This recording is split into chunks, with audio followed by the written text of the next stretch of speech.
to motivate people to donate to Hope Humanitarian, we decided to do something kind of like the Ice Bucket Challenge, except it's kind of like the most cringy date story challenge. So enjoy listening to our stories. I'll start with mine. Basically, there was this guy, it was last year when I was on Mutual actually, and we had some good conversation talking.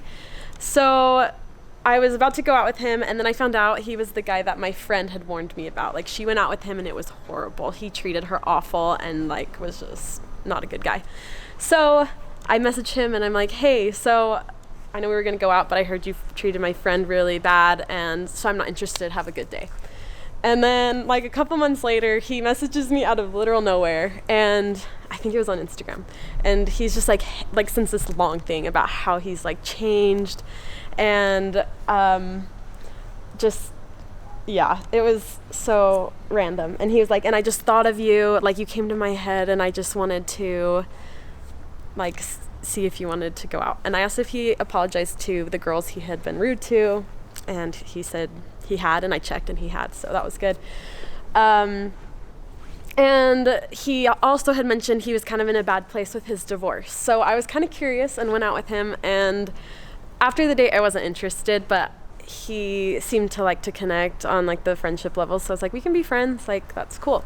So we hung out a few times as friends, and I had to remind him several times like, hey, I'm not interested like as more than friends. And there was one distinct time I had to be very blunt because we hung out, and I think he, I don't know, maybe put his hand on my knee or something where it was really obvious.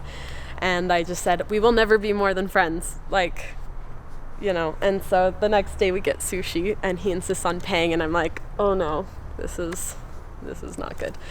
And then that weekend we were kind of splitting because he was going to California for the weekend and I was going on a cabin trip. And he ended up, he gave me a hug, and this is actually where I got my love language of snacks, because he brought snacks from his work and gave them to me. And I just thought that was like actually really nice. And I was like, okay, that's actually pretty cute. But he gives me a hug, I go walk to my car, and then he kind of gets all the way over to his car and then like turns on his heel and is like, oh my God, or gosh dang it, Lauren, or something like that. Like races over to me, grabs me, and like has his hand on my chin, and I just go in for a hug. And I was just like, I haven't seen him since.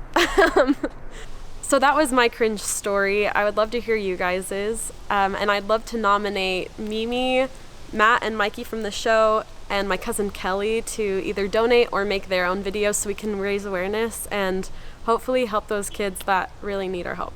Follow the hashtag PME Cringe Challenge and spread that with your friends. I think this could be a really fun thing. Thanks, guys.